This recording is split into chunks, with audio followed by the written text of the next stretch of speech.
Website तो 1000 web pages website को भी होस्ट किया जा सकता है. After registering for domain name, one needs to find a server to host it. Web hosting is the service of providing online space for storage of web pages. So web hosting क्या है? Web hosting करना means you are supposed to purchase some web space so that you can store your website on that particular web space. ठीक है. तो मैंने आपको जो example बोला है पहले godaddy.com और बहुत से सारे एप्लीकेशन है. That application through that application you can register for your domain name as well as you can purchase some web space. तो वेब स्पेस परचेस का वेब स्पेस परचेस हो रहा है मीन्स आपको कुछ मेमोरी मिल रहा है वेब सर्वर से जहां पे आप आपकी वेबसाइट को वेब पेजेस को स्टोर कर सकते हो. वेब स्पेस उसको बोलते हैं वेब स्पेस. ठीक है. तो वेब स्पेस ऐसा कुछ कंसेप्ट नहीं है. एक वेब स्पेस क्या होता है जैसे आपके कंप्यूटर में हार्ड डिस्क में कुछ ना कुछ साइज होता है ना. 1 TB का हार्ड डिस्क 2 TB का हार्ड डिस्क है ना. तो उसमें आप आपकी फाइल रख सकते हैं. देखो अभी ये एक कंप्यूटर है तो इस कंप्यूटर का आई थिंक 1 TB का हार्ड डिस्क है. ठीक है. ये सी ड्राइव 243 GB का है. डी ड्राइव 345 GB का है. ई ड्राइव 341 GB का है. तो ये स्पेस है. यहाँ पर मैं कुछ फाइल स्टोर कर सकता हूँ फोल्डर स्टोर कर सकता हूँ. उसी तरह वेब स्पेस क्या होता है वेब सर्वर के ऊपर ही आपको वेबसाइट स्टोर करना होता है. तो वेब सर्वर का जो भी हार्ड डिस्क या फिर जो भी स्टोरेज है वो पहले आपको परचेस करना पड़ेगा. ठीक है. वो परचेस करने के बाद फिर आप वहां पे आपका वेबसाइट को स्टोर कर सकते हैं. तो godaddy.com पे आप क्या कर सकते हैं कि आप आपका वेबसाइट का डोमेन नेम रजिस्टर भी कर सकते हैं. साइमल्टेनियसली आपको सर्वर के ऊपर कुछ स्पेस भी मिलेगा. सिर्फ सिंपली 1500 से 2000 रुपए पे अगर आपने किया तो आपको अनलिमिटेड वेब स्पेस मिलता है जहां पर आप आपका वेबसाइट को अपलोड कर सकते हो. After registering for domain name, one needs to find server to host it. Web hosting is a service of providing online space for storage of web pages. The companies which offer websites hosting are known as web host. जैसे godaddy.com ये भी एक web host ही है बोल सकते हैं. godaddy.com is a company that which offer website hosting. ठीक है. The servers on which website is hosted remain switched on for 24/7. These servers are run by web hosting companies. देखो वो आप जो चार्ज पे करते हो तो वो इसके लिए चार्ज पे करना होता है क्योंकि वो कंप्यूटर 24/7 ओपन ऑन रहते हैं. उसका सर्विसिंग चार्ज और जो भी फॉरवर्ड है. ठीक है. तो इसमें कंपनी का भी वेब होस्टिंग कंपनी का बहुत सारा फायदा है ना. क्योंकि देखो एक वेब सर्वर के ऊपर एक वेबसाइट रजिस्टर नहीं होता है ना. बहुत सारे वेबसाइट को लॉन्च कर सकते हैं कि वेब सर्वर के ऊपर. तो उतना उनको मंथली इनकम उनका चालू हो जाता है ना. अगर आपको 1 साल के लिए आपको वेबसाइट लॉन्च करना है तो आपको 1500 से 1600 रुपए आपको रेंट देना पड़ेगा या तो फिर चार्ज पे करना पड़ेगा. 1500 से 1600 रुपए अगर आपने पे किया तो आपको 1 साल के लिए वेब स्पेस मिलेगा. Along with that you will also get the domain name of your website so that for 1 year other site visitor can access your website. ठीक है. थ्रू दैट वेब सर्वर 1 साल के लिए आपका वेबसाइट उस web server के ऊपर load कर सकते हो. 1 साल के लिए आपको रजिस्ट्रेशन दिया एक डोमेन नेम दिया 1 साल तक बाकी यूजर उस डोमेन नेम का यूज करके आपका वेबसाइट को एक्सेस कर सकते हैं. बाद में अगर आपको रिन्यू करना है आपका वेबसाइट तो आप 1 साल के बाद उसका वो रजिस्ट्रेशन प्रोसेस रिन्यू करना होता है और चार्ज आपको पे करना होता है दूसरे साल के लिए तीसरे साल के लिए. तो डिपेंड करता है कि आपको कितने साल के लिए आपकी वेबसाइट को लॉन्च करना है तो उतने चार्जेस आपको पे करना होते हैं.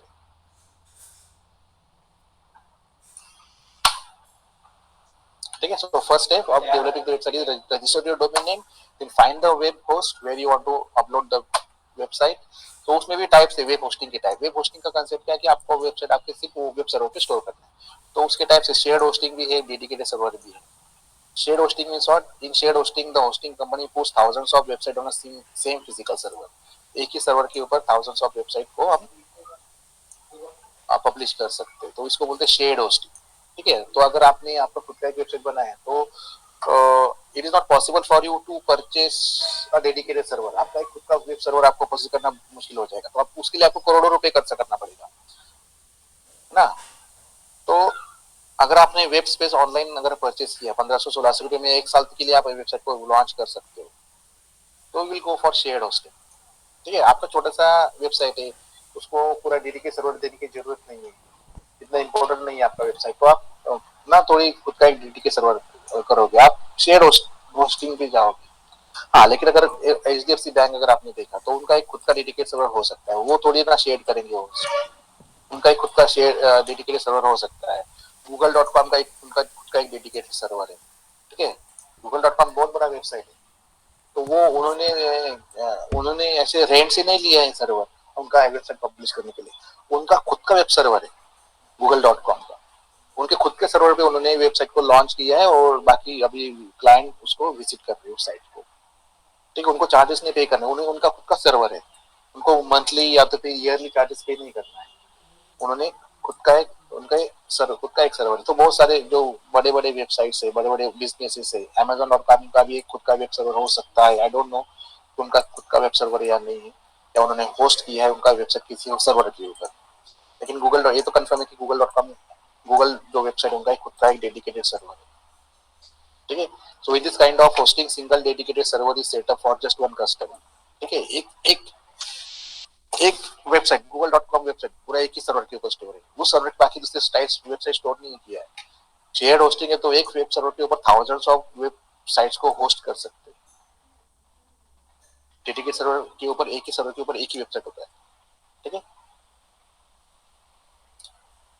तो एक बार टाइप्स ऑफ होस्टिंग, तो ये हो गए पहले दो स्टेप। पहले स्टेप में आपको आपका डोमेन नेम रजिस्टर करना है वेबसाइट का। वेबसाइट डोमेन नेम रजिस्टर करने के बाद आपको आपका वेबसाइट को होस्ट करना है सर्वर के ऊपर, ठीक है। Then create and manage the content. एक बार आपने register name domain name register किया, आपका होस्ट फाइनल हो गया, तो उसके बाद आपको क्या करना है कि आपको आपका वेबसाइट डेवलप करने के लिए क्या क्या कंटेंट चाहिए, मैनेज द कंटेंट, क्या what different types of images are required, what types of different animation और graphical information is required, what different types of content is required, just collect that content, ठीक है। तो कितने web pages आपको create करना है, हर एक वेब पेज के ऊपर क्या क्या कंटेंट आना चाहिए, ठीक है। ऐसे रैंडमली कुछ भी टेक्स्ट नहीं ले सकते, तो आपको प्लान करना पड़ेगा कौन से वेब पेज के ऊपर क्या क्या पैराग्राफ, क्या क्या कंटेंट डिस्प्ले करना है, ठीक है, क्या क्या इमेज डिस्प्ले करना है, क्या क्या लिंक प्रोवाइड करना है, ये सारे आपको पूरा प्लानिंग करना पड़ेगा। उसके बाद एक बार आपने आपका कंटेंट जो है वो अगर आपने कलेक्ट कर लिया, तो उसके बाद आपको डिजाइन करना है वेबसाइट का। एक एक ब्लूप्रिंट आपको क्रिएट करना पड़ेगा कि जैसे कौन सा भी बिल्डिंग अगर कंस्ट्रक्ट करने से पहले उसका ब्लूप्रिंट क्रिएट किया जाता है, उसका प्लान क्रिएट किया जाता है। फर्स्ट फ्लोर का प्लान क्या है, सेकंड फ्लोर का प्लान क्या है, ठीक है। रूम है तो बेडरूम है तो कौन सा साइज का होना चाहिए, 10x10 का होना चाहिए, किचन 10x20 का कौन से साइज का होना चाहिए, किचन कहाँ पे होना चाहिए, like this first plan is created and that plan is then converted into actual construction। Directly construct होता है क्या बिल्डिंग, नहीं, कौन सा भी बिल्डिंग कंस्ट्रक्ट करने से पहले उसका पहले डिजाइन क्रिएट किया जाता है, ब्लूप्रिंट उसको बोल सकते हैं। तो उसी तरह आपको पहले क्या करना है, आपका वेबसाइट डेवलप करने से पहले आपके वेबसाइट का एक ब्लूप्रिंट क्रिएट करो कि पहला कितने वेब पेज होना चाहिए, पहले वेब पेज के ऊपर क्या क्या इन्फॉर्मेशन आना चाहिए, ठीक है।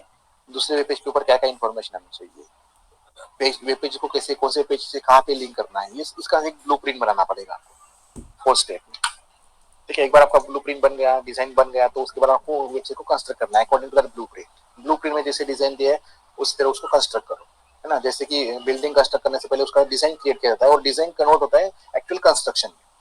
उसी तरह आपको आपका वेबसाइट को पहले डिजाइन करना है, डिजाइन करने के बाद उस डिजाइन को एक्चुअल कंस्ट्रक्ट करना है website by writing set of codes, ठीक है। तो उसके लिए फिर आपको कोडिंग की जरूरत है। आप HTML यूज कर सकते हो, जावास्क्रिप्ट यूज कर सकते हो, CSS यूज कर सकते हो, PHP यूज कर सकते हो, and after writing this code you can then construct the website। constructing the website means actual coding आपको करना है, प्रोग्राम सीखना पड़ेगा, so that you will create that attractive website। और एक बार आपका फिफ्थ स्टेप में पूरा वेबसाइट बन गया, तो बाद में आपको क्या करना है, उसको लोड करना है सर्वर के ऊपर। जो सेकंड स्टेप में आपने वेब होस्ट परचेस किया है, उस वेब होस्ट पे उसको लॉन्च कर दो, लॉन्च पब्लिश कर दो। Website publishing means what, the storing your websites on the web server, the process called as website publishing, ठीक है। In this step website is stored on the selected web server, that's all. These are the different steps of developing the website. अगर आपको एक खुद का website develop करना है तो आपको ये स्टेप्स फॉलो करना पड़ेगा, ठीक है। पहले आपको वेबसाइट का नाम रजिस्टर करना है, वेब सर्वर पे वेब स्पेस परचेज करना पड़ेगा, so that you can store the websites there. Register domain name register करने के बाद आपका एक यूनिक आइडेंटिटी मिल जाएगा आपकी वेबसाइट को कि कौन से नाम से आपकी वेबसाइट को रेफर करना है। यहाँ पर सेकंड स्टेप में आपका वेब स्पेस परचेज हो जाएगा। रिमेनिंग स्टेप में आपको वेबसाइट को कंस्ट्रक्ट करना है। तो पहले कंटेंट को कलेक्ट करो, क्या क्या कंटेंट डिस्प्ले करना है वेब पेजेस के ऊपर, अलग अलग पेजेस के ऊपर, उसके बाद उसका ब्लूप्रिंट बनाओ, उसके बाद एक्चुअल कंस्ट्रक्ट करो वेबसाइट को, और उसके बाद लोड करो सर्वर के ऊपर। That's all. एक बार लोड हो गया सर्वर, आपका वेबसाइट सर्वर के ऊपर, बस बाकी बाद में सिर्फ डिफरेंट क्लाइंट जो है वो आपका वेबसाइट को एक्सेस करने ऑनलाइन इंटरनेट। ठीक है, फिर आपको क्या करना पड़ेगा, आपने जो भी डोमेन नेम रजिस्टर किया है उसका एडवर्टाइजमेंट करना पड़ेगा कि आपकी वेबसाइट का डोमेन नेम क्या है, क्योंकि साइट यूजर को आपका डोमेन नेम पता होना चाहिए, तभी जाके वो आपके वेबसाइट को एक्सेस कर सकते हैं। ठीक है, नेक्स्ट टॉपिक है website publishing. Website publishing in short, website publishing is the process of uploading the content on the internet. Website को पब्लिश करना मींस क्या करना है कि आपका जो वेबसाइट है वो वेब सर्वर पे स्टोर करो। ठीक है, storing the website on the web server is nothing but the web published. Website is published by uploading files on the remote server, which is provided by the hosting company. है ना, hosting company का provide करता है remote server. Hosting company through आपने server से कुछ space purchase किया है, वेब स्पेस परचेस किया है, बस उस वेब स्पेस पे आपको क्या करना है, आपका वेबसाइट को लोड कर देना है।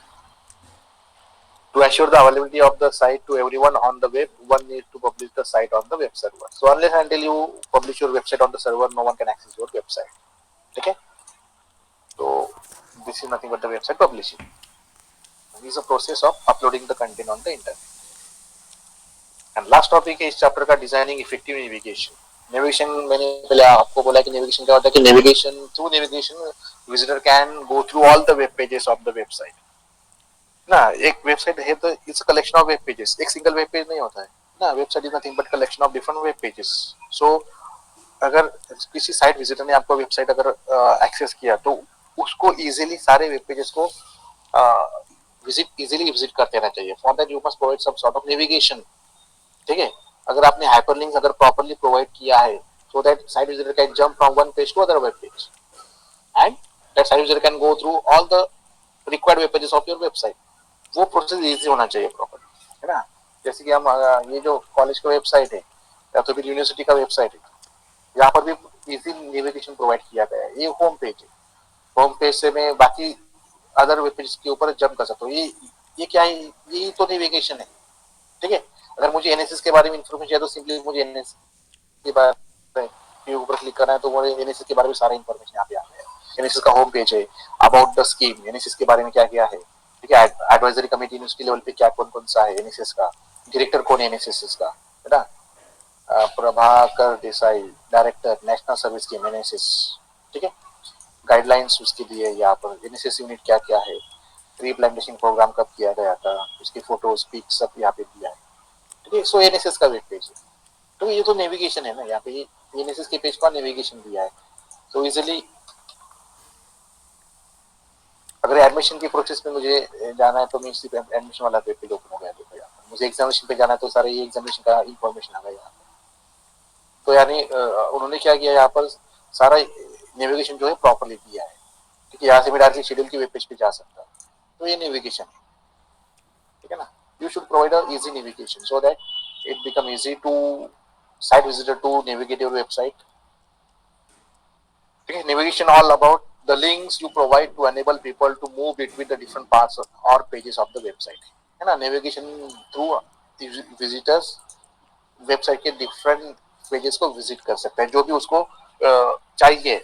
Accordingly, site visitor can navigate through the website. Navigation is one of the most important aspects of web design. If people cannot navigate through the website, they will quickly leave, है ना। अगर आपने proper navigation नहीं provide किया है तो site visitor आपके website पर लीव कर देगा, दूसरा ऑप्शन सर्च करेगा, रिलेटेड इन्फॉर्मेशन कहाँ से मिल रहा है, something like that. So for effective navigation you must remember this 4 points. ठीक है, अगर आपको इफेक्टिव नेविगेशन क्रिएट करना है तो ये 4 पॉइंट आपको ध्यान में रखना है। पहला पॉइंट है मेक इट एक्सेसिबल, सेकंड है कीप इट मीनिंगफुल, थर्ड है make sure it is understandable, and fourth है keep your site navigation prevalent. ठीक है, तो for effective navigation first factor है make it accessible. The navigation of website is possibly the most important part of any web page, so it should be as accessible as you can make. जितना easy आप उसको accessible बना सकते हो उसको आपको बनाना है, क्रिएट करना है। ठीक है, नेविगेशन के लिंक इजीली आना चाहिए वेब पेज के ऊपर और प्रॉपर मीनिंग उसको आपको देना है। ठीक है, फॉर एग्जाम्पल देखो यहाँ पर अगर आपने w3school.com पे गए, ठीक है, तो देखो डेटा साइंस के बारे में यहाँ पर इंफॉर्मेशन दिया, तो ये नेविगेशन ही है। तो मुझे अगर व्हाट इज डेटा, डेटा के बारे में मुझे इंफॉर्मेशन चाहिए, तो मैंने एक हाइपरलिंक यहाँ पे दिया, व्हाट इज डेटा, उस पर सिंपली मैंने क्लिक किया तो मुझे डेटा के बारे में यहाँ पे इंफॉर्मेशन मिल जाए। ठीक है, तो अलग अलग टॉपिक, डेटा साइंस अगर मुझे सब्जेक्ट अगर पढ़ना है तो ये मुझे टॉपिक थ्रू मुझे जाना है, तो हर एक टॉपिक के बारे में उन्होंने इन्फॉर्मेशन दिया, लिंक दिया है।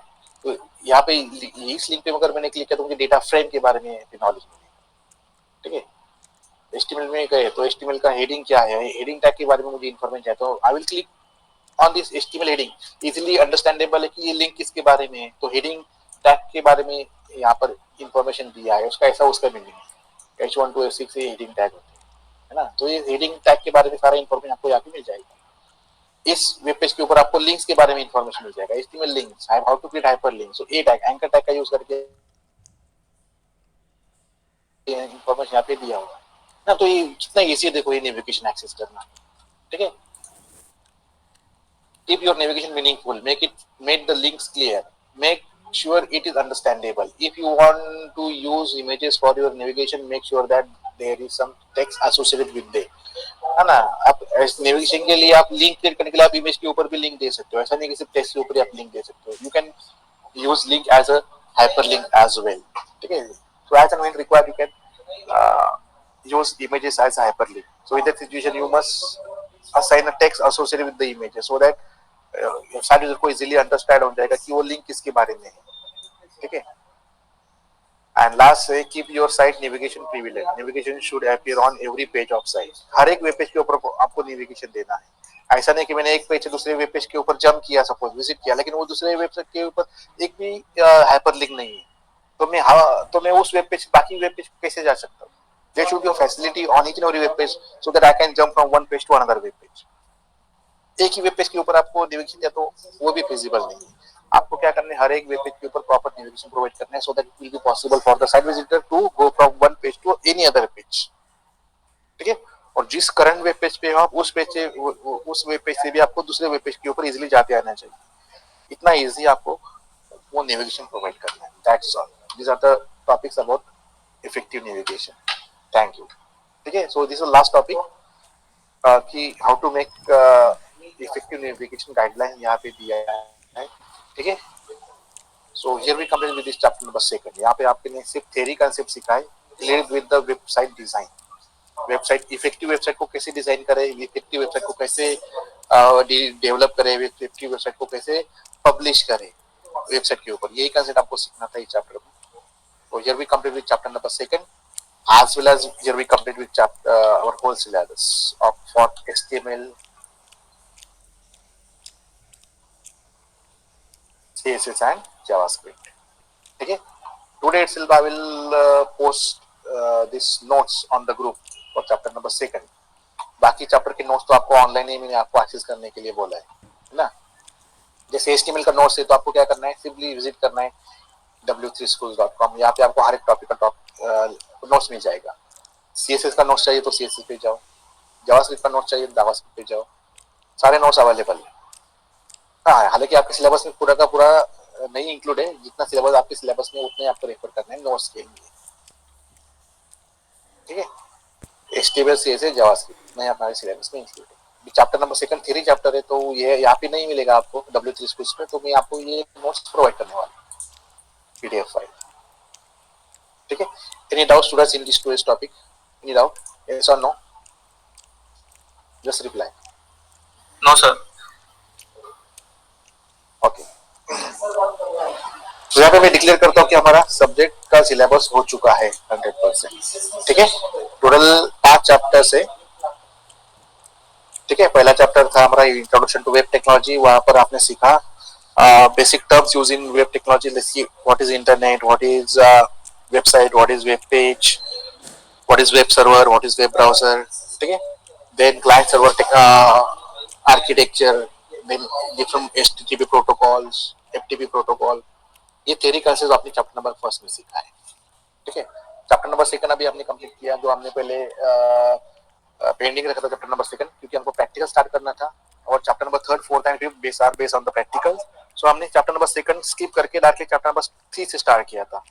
तो चैप्टर नंबर 3 में आपने HTML सीखा है, चैप्टर नंबर 4 में आपने CSS सीखा है और चैप्टर नंबर 5 में आपने पूरा जावास्क्रिप्ट सीखा है। Chapter number 3 is HTML, 4th is CSS and 5th is JavaScript. और उसके बाद हमने ये चैप्टर नंबर 2 को कंप्लीट किया है जो कि वेब डिजाइन थियरी चैप्टर था कंप्लीटली। ठीक है, so in this way we complete with the syllabus. So मैंने आपको प्रिपरेशन के लिए ऑलरेडी बोला है कि आपको क्या करना है, अभी नेट पे सर्च करो MCQ questions on HTML, MCQ questions on CSS, MCQ questions on JavaScript. तो आप क्या कर सकते हो, आप आपका ऑनलाइन प्रिपरेशन कर सकते हो क्योंकि देखो आपका ये जो एग्जाम होने वाला है वो MCQ ही होने वाला है। ठीक है, रिटन एग्जाम नहीं होने वाला आपका, तो you must do the practice of MCQ questions. अगर वैसे प्रैक्टिस करने की जरूरत नहीं, अगर आपने पूरा सारे लेक्चर अगर प्रॉपर्ली किए हैं HTML, CSS, जावास्क्रिप्ट और सारी थ्योरी, तो आप इजीली आंसर गेस कर सकते हैं क्योंकि MCQ क्वेश्चंस है। 4 ऑप्शन में से आप सिंगल ऑप्शन को इजीली प्रेडिक्ट कर सकते हो अगर आपने प्रॉपर्ली स्टडी किया है टॉपिक वाइज। फिर भी अगर आपको शॉर्टकट यूज करना है तो मैंने आपको पहले ही बोला कि just search for MCQ questions on Google, MCQ questions on HTML, MCQ questions on CSS, MCQ questions on JavaScript, and then accordingly you can do the practice.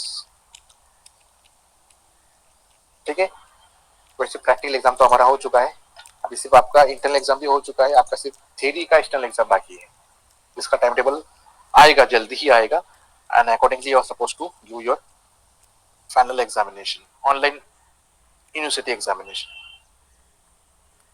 Now if you have any doubt you can ask.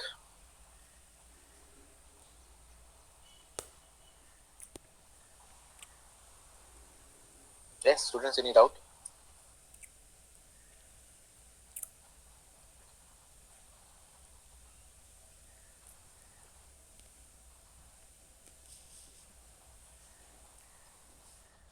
ठीक है, so if you have any doubt in any topic you can just call me. I will try to explain you that particular topic. अगर आपको कुछ doubt है तो बात कीजिए, मैं आपको एक्सप्लेन कर सकता हूँ। ठीक है, so this will be our last lecture. इसके बाद आपके लेक्चर तो नहीं होने वाले, इसके बाद सिर्फ आपका एग्जाम पेंडिंग है, बाकी सारे सब्जेक्ट का सिलेबस हो चुका है। यस हातिम, हातिम ने लीव कर दिया शायद। यस निर्मल, बाकी सब्जेक्ट का सिलेबस हो चुका है? हाँ सर, हो गया सबका। हो गया ना सबका? ठीक है, तो फिर अभी आपका एग्जाम ही पेंडिंग है, एग्जाम होने के बाद फिर आपका सेकंड ईयर चालू हो जाएगा। ठीक है, ओके सर। सो बाय स्टूडेंट्स। ठीक है, लीव द मीटिंग।